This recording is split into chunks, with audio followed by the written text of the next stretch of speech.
Welcome into the newest episode of Side Mission. Like always, I'm your host, Rusty Ellis, joined by all three of the boys, Kyle, Matt, and Thacker. And today, we found ourselves kind of in a Nintendo-y situation. We needed content, we didn't have any, so we decided we'd put out a half-baked episode. I'm just kidding, Matt, it's okay. No, we decided that we wanted to do something a little bit different, so we put out a post a little while ago on our Twitter and on our Facebook, asking what questions you guys would like to hear us answer. And I 100%, depending on how this episode goes, it could go horribly, it could go amazingly. Who knows when all four of us are involved? Who knows how this will go? I would love to do this again, depending on how this goes. So if you have any questions you would like to ask us, feel free to either comment on this episode, comment on our Facebook, on Twitter. You can do it through TikTok. You can send any of us a message. Because these were actually, we got 6 total questions, and these are all actually, I think these are all, for the most part, really good questions. So, without further ado, let's get into the first one. Kyle, I'm going to start with you on this one, because I think me and you have actually talked about this topic several, in fact, I think all 4 of us have talked about this topic before. This is from Ray, and the question was, talk about the rise and potential downfall of open-world games. Games like GTA and Elder Scrolls made it a widespread phenomenon when they, first launched. But as the years have gone by, more games use it as a gimmick rather than a core feature. So that is a great place to start because I think we've actually all talked about this. Kyle, your thoughts, because we've talked about how open-world games, sometimes they don't always benefit from being open-world, and I know that you feel pretty much the same as I do about that. Yeah, I think that honestly, the gimmick of having your, I think long-running franchise like Zelda and Sonic being like, oh, hey, it's open world. Yeah. I think it's interesting for, some games to kind of try and do that to switch it up, but also it's being done so much to the point to where I believe that it definitely could be oversaturating the market with open world games. And we're not getting as many, it's funny, we've been playing Plague Tale. Yep, I was just thinking that. And it's not open world. It's very linear, it's narrative driven, and it's so good. Your game does not need to be open world to be fun. There's plenty of things to explore in linear narrative driven games.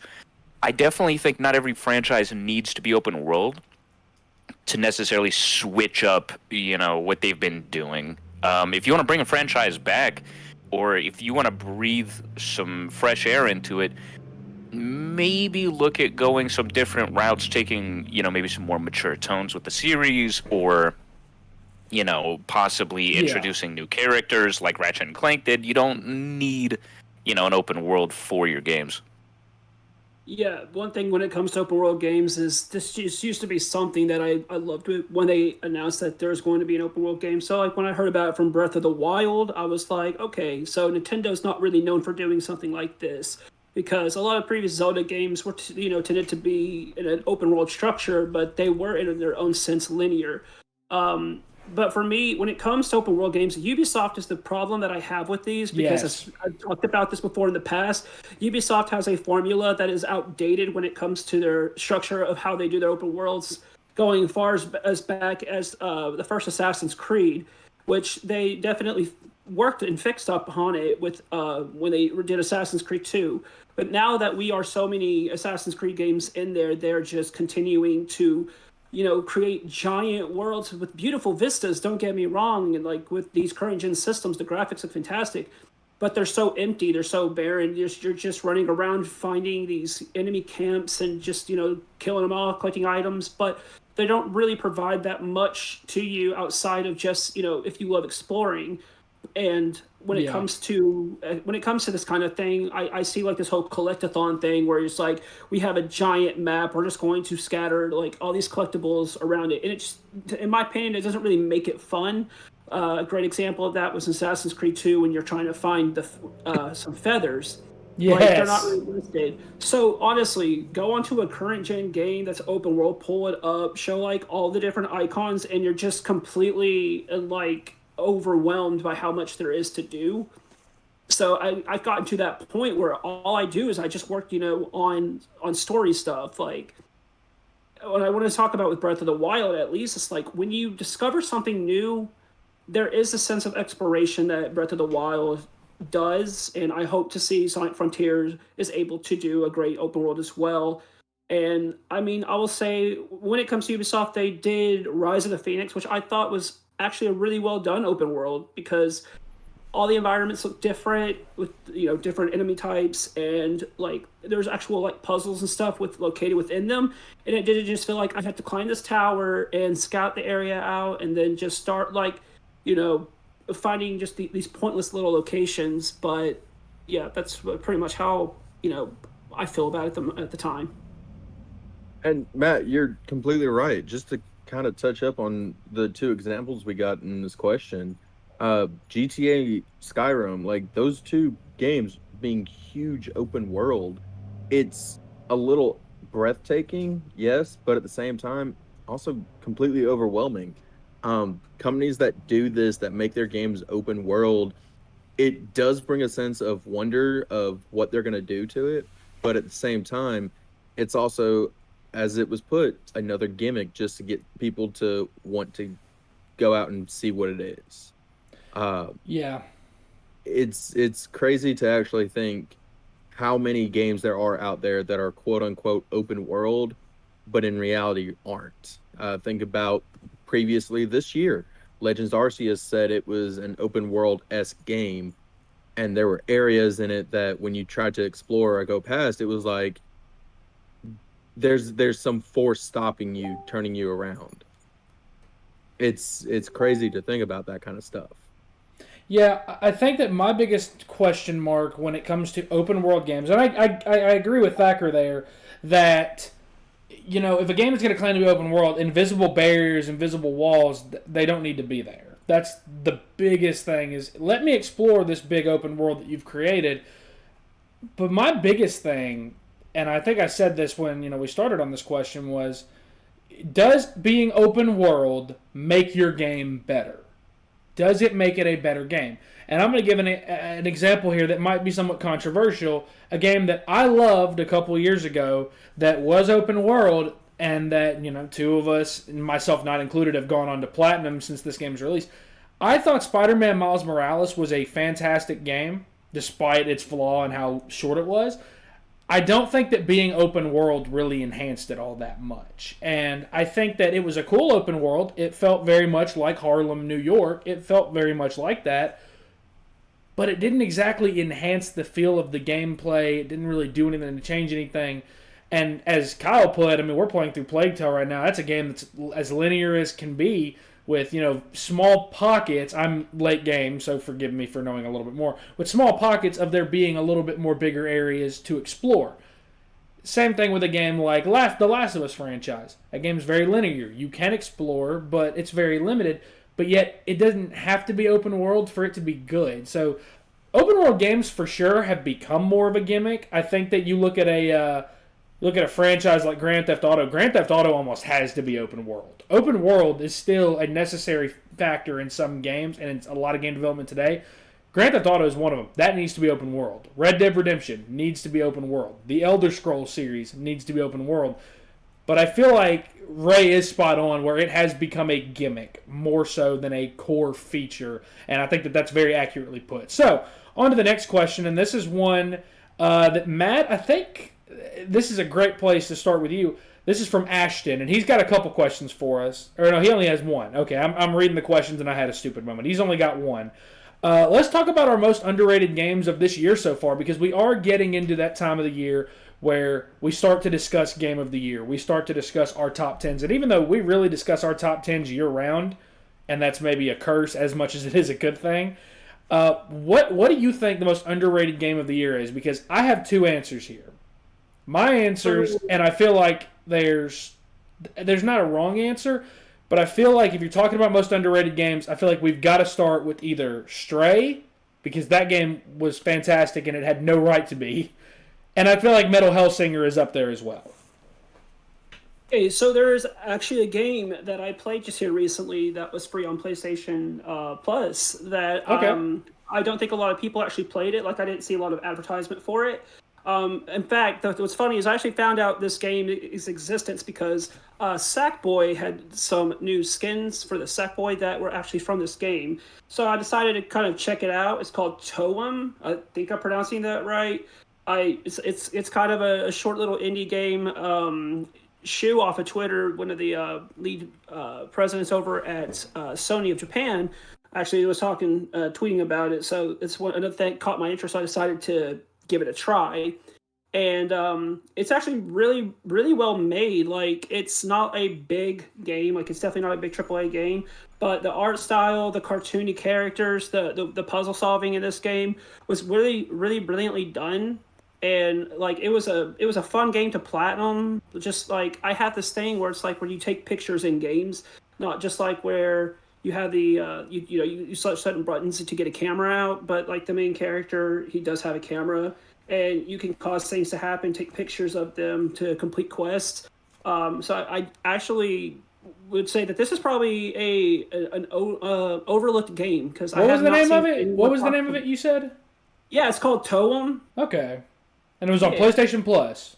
Yeah, it's on PlayStation Plus. I still think it's currently free at the moment. So if y'all, if you haven't gotten to play it yet, I'll definitely check it out. I've never heard of it. That's wild. I might have to go look through that actually. Personally, for me, it's kind of a toss up. Rusty, one of them is one that you already said, Metal Hellsinger for sure. Yes, absolutely. That game, when it got announced, it was one that looked really interesting.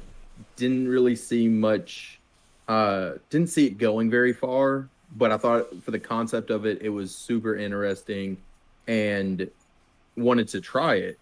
Mm-hmm. It definitely, in my opinion, is underrated for this year. Other than that, it's my other one that's kind of tied with it is one that just recently came out. For anyone who plays, you bet not say Scorn. You bet not say Scorn. I'm sorry, Rusty. I got to do it. Shout out to Jimmy. No, you better not say Scorn. No, it's not. It's not Scorn. It's not Scorn. For anyone who plays the Dead by Daylight's games, they've probably heard of it. It's the Dragon Ball The Breakers game. You've told me about this. Okay. It's one that, for anyone in the anime community or the Dragon Ball Z community, they knew this game was coming out. They knew how big this game was going to be.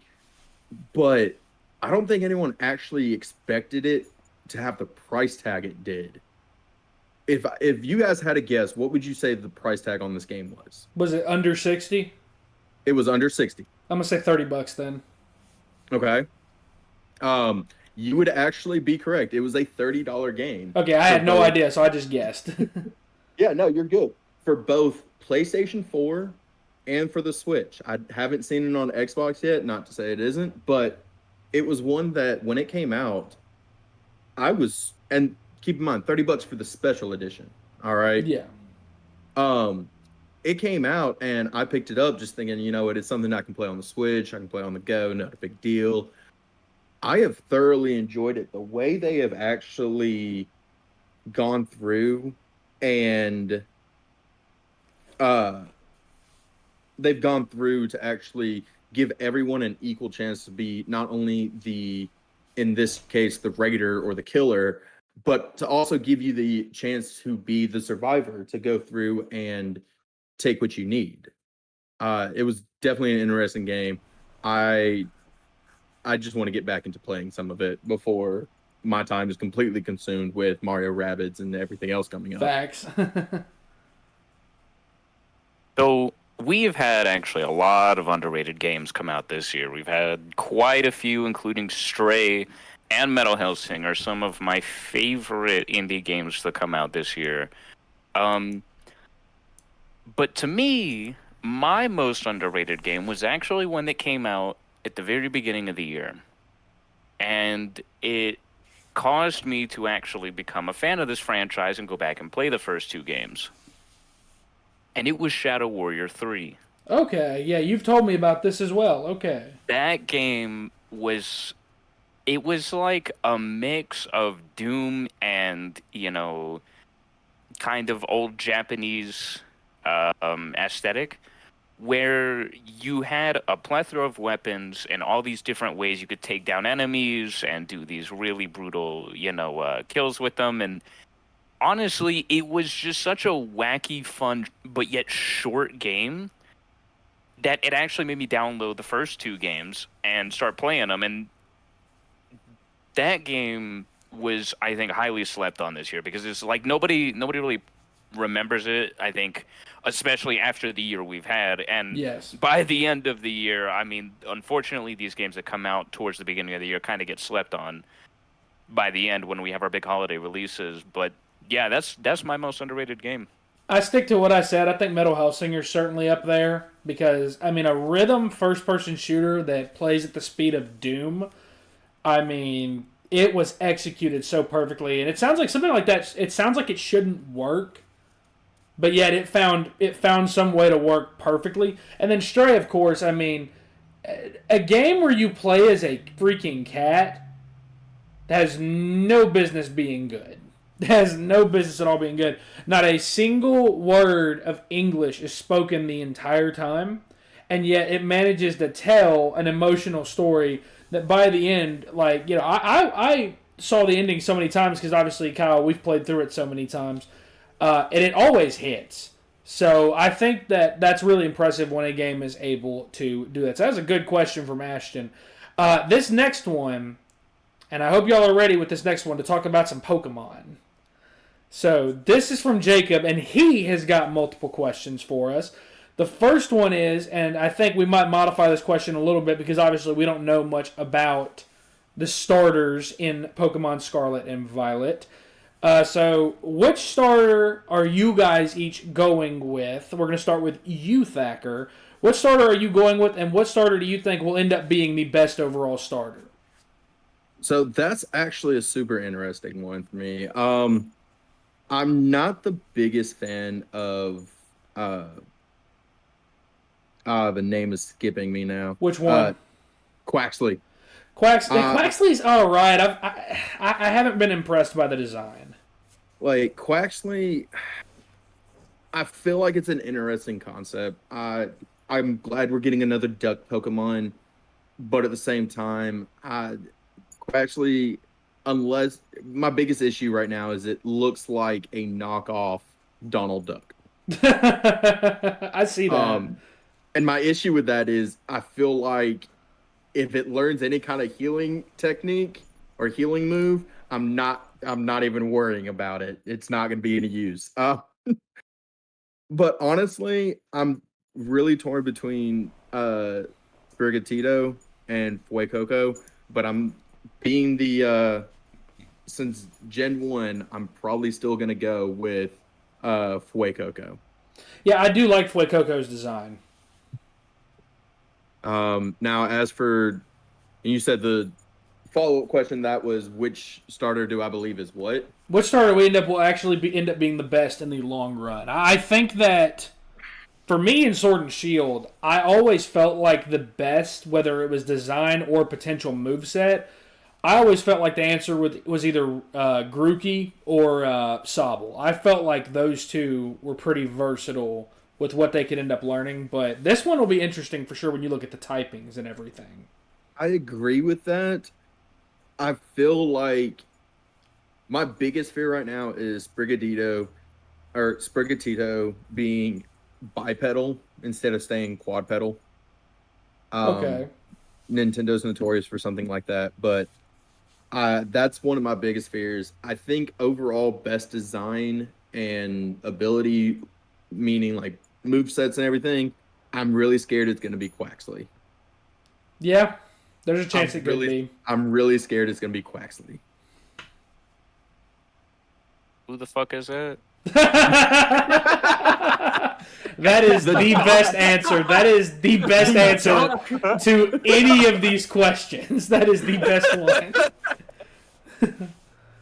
So I'm probably gonna go with the water type because I don't know any. Fucking Quaxley. That's Quaxley. Yeah, that's the duck. My boy Quaxley. So Nice. from the sounds of it, he's probably a duck. And I mean, honestly, I haven't looked at like any of the starters for this game, That's but fair. like 15 times in the chat. But I forget about it 5 seconds later. That's true. But yeah, I'm probably gonna go with the water type just because I don't think I have picked a water type since fucking what was it? Did you pick Was it Sobble? Totodile? You picked Oh wait, no, yeah, I Sobble. did pick You Sobble. picked Yeah, no, Sobble, but yeah. no, I don't actually. That So was we're a good retconning choice. that. I We're didn't. No, retconning that was that. disgusting.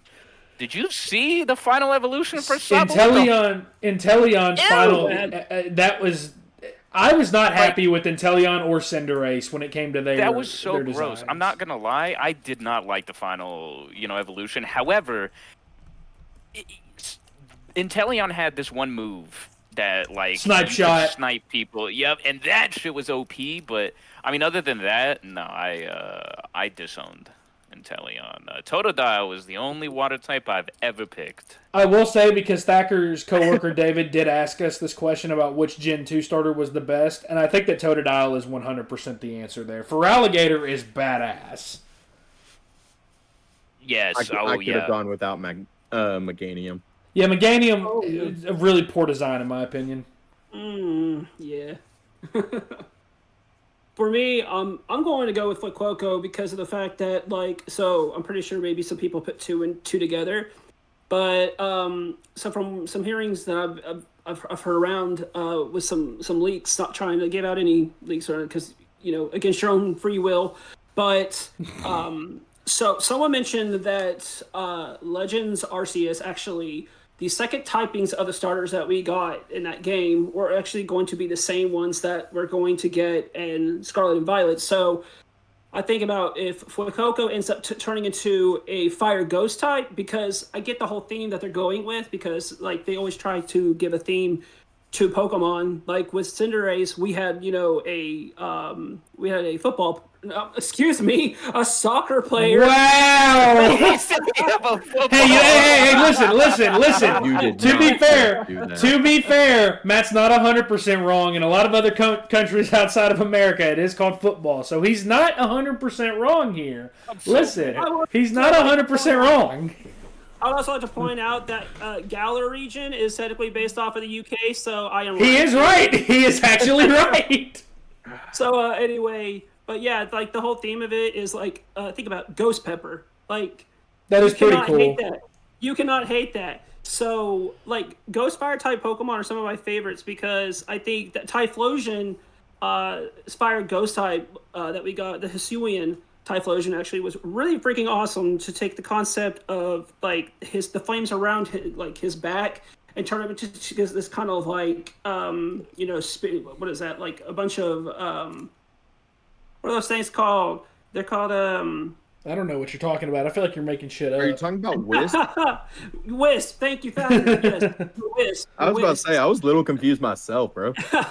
But if you do have interest in Quaxley, apparently he's supposed to be a kind of a pirate. If you take a look at Quaxley's his hair, it almost kind of looks like the shape of a pirate hat, almost.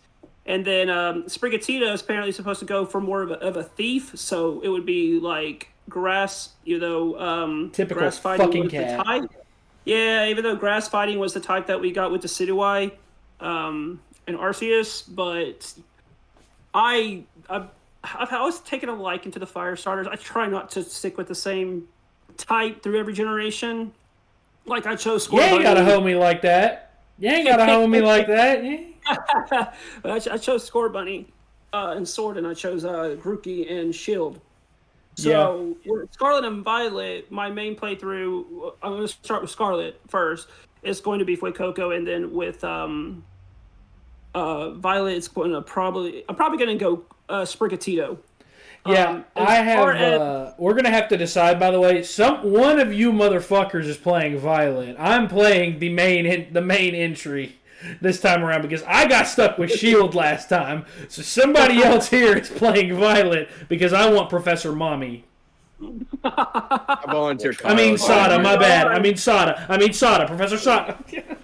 Please Professor don't Mommy? look up fan art of these characters on Google. Please don't. God, no. Yeah, that sounds awful. This ain't that kind of podcast. Hey, it really ain't. That's dude. our side mission after dark. Well, Matt kind of hoed me already. No, we are not starting that. We got to make some money before we can start that. But Matt kind of hoed me already. Yeah, I'm definitely going Sprigatito. One, because it's a cat. I mean, duh. And then I always typically choose the grass type starter. And people have asked me why I do that. So if you think about a Pokemon, do you think about the gym layout for Pokemon? And I obviously don't know. Scarlet and Violet could obviously change that. I said the same thing about Sword and Shield. Could very well change that. It could very well end up causing me to have to restart my playthrough.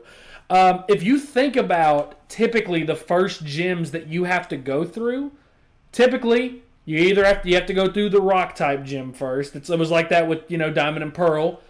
You have to go through them first. It's like that with the original games with red, blue, and yellow. You either have to go through them or you have to go through the water type gym. So my thought process has always been, if I pick the grass type and I can get that that Pokemon evolved before I go to the first gym, I can blaze through the first couple of gyms and be okay.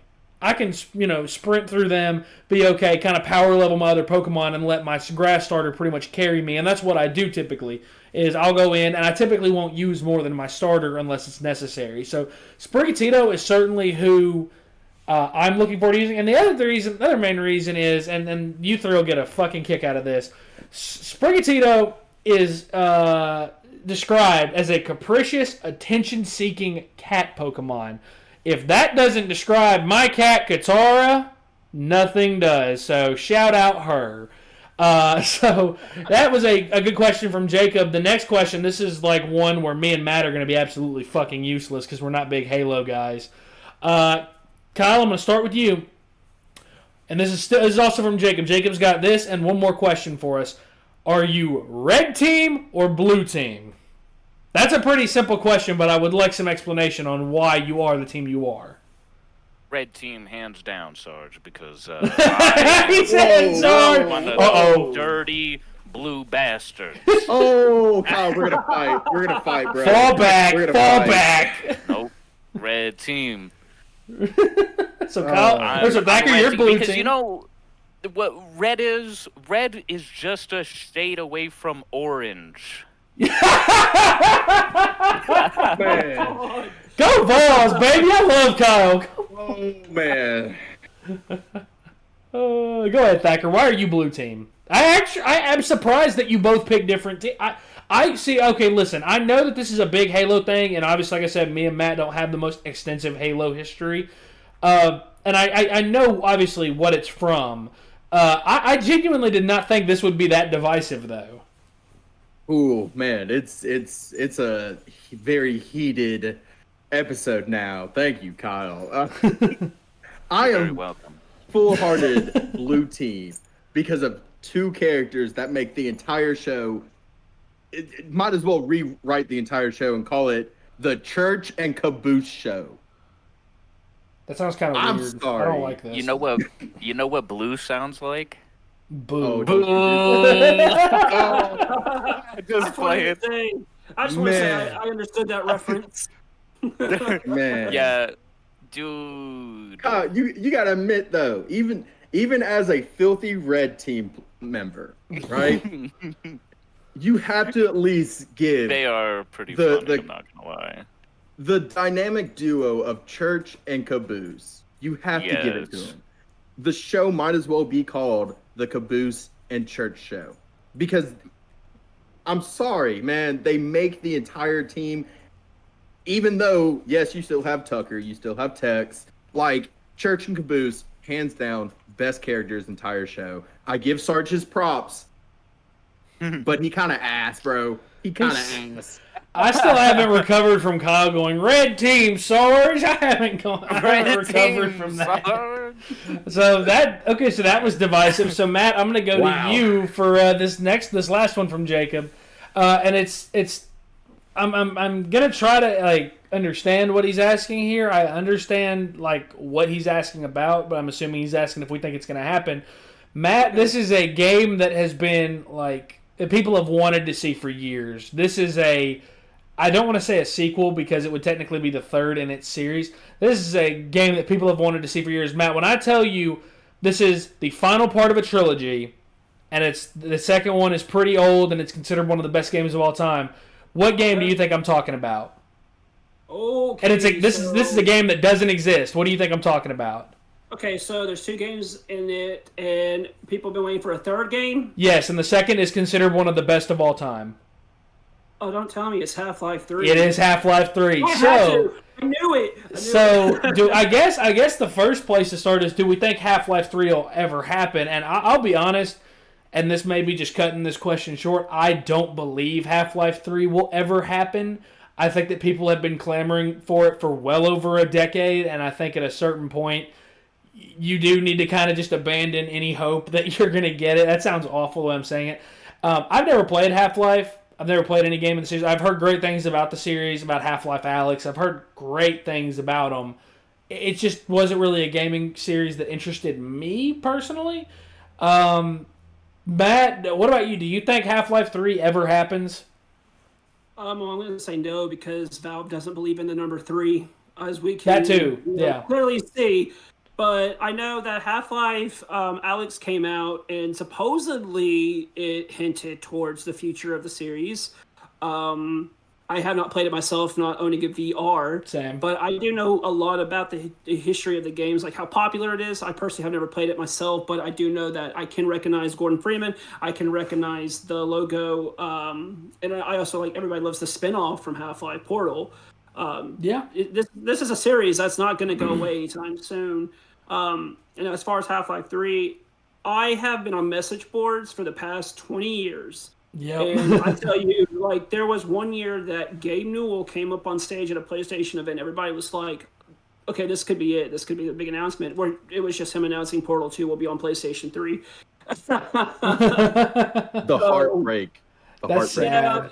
Yeah. But I think that as long as, the fans are demanding it, and the fact that Half-Life Alyx was even made, and the fact that they went as far as to hint towards a future of the series, I don't think that people should give up hope yet. Like, Gordon Freeman is a well-known character. Like, I've seen him win in polls that people are like, who's one of the best video game characters?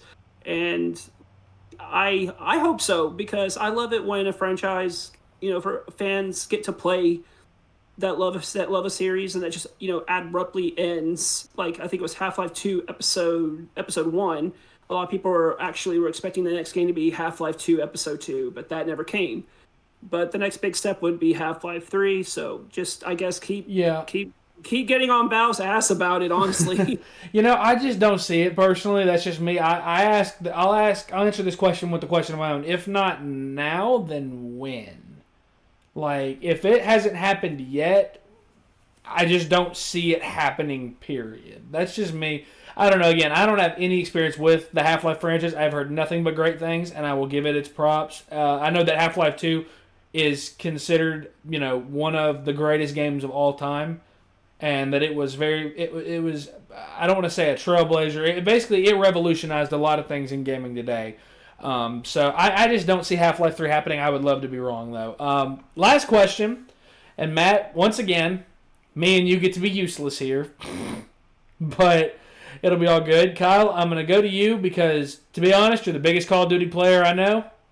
You've seemingly, when it comes, whether it's Damascus, whether it's Dark Matter, I know outside of Vanguard, you've obviously grinded every Call of Duty that's come out since we've started this podcast, and really since I've known you.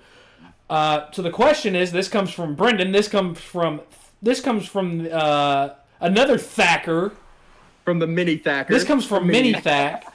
Mini Thacker. Mini Thacker. That sounds so wrong. This is Side Mission After Dark. Oh no! And this is actually a Warzone. This is actually a Warzone question, and it's should the Stim Tactical be nerfed in Modern Warfare 2? Yes, they should take it out.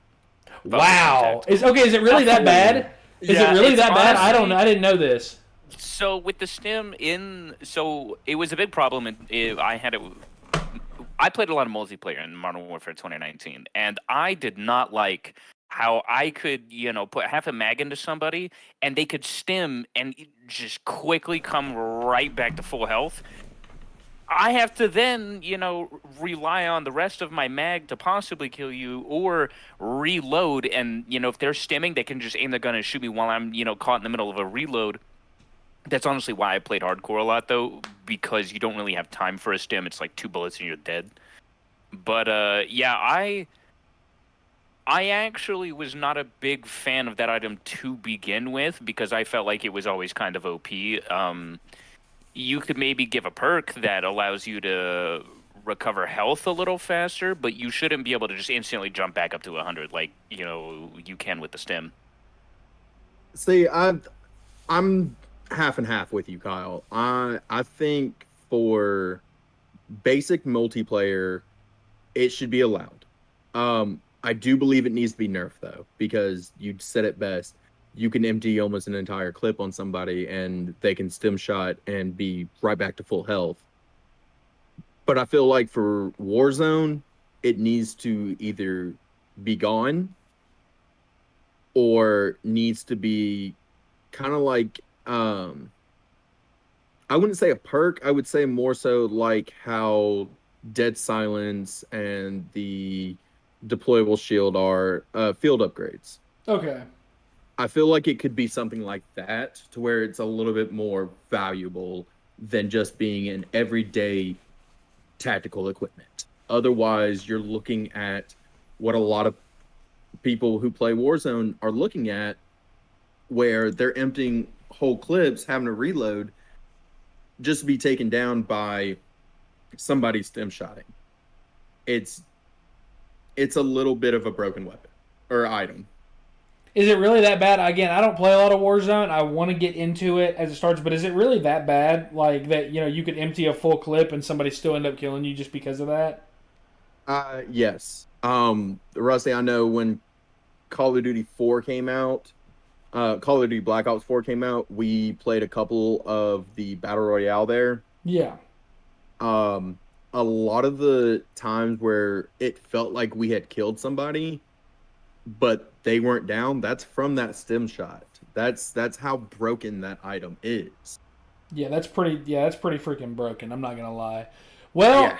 that is the last question that we had, and I don't know about y'all. I'd say that these were 6 pretty good questions. They ranged in topics, and I liked it. I liked the way this episode went. So I would absolutely love to do this again if we need to fill a date, if we need to find some content. And as I said at the start of this, if you want to send us a question, you can send it through you can send it to any of us personally. You can send it to our Facebook page @SideMissionPodcast. Podcast. You can send it to our Twitter page @SideMissionPod. TikTok is the same as the Facebook. You can send it to any of us, and we will absolutely answer it if we need the episode, and if we get enough, because this was actually a fun episode. So that's gonna do it for us. You can follow us online at all of the social medias I just mentioned. So that's gonna wrap us up. I don't know what that was just there. It's late. I'm at stupid hours of the night right now. So for Matt, for Kyle, for Thacker, I'm Rusty. Thanks for listening.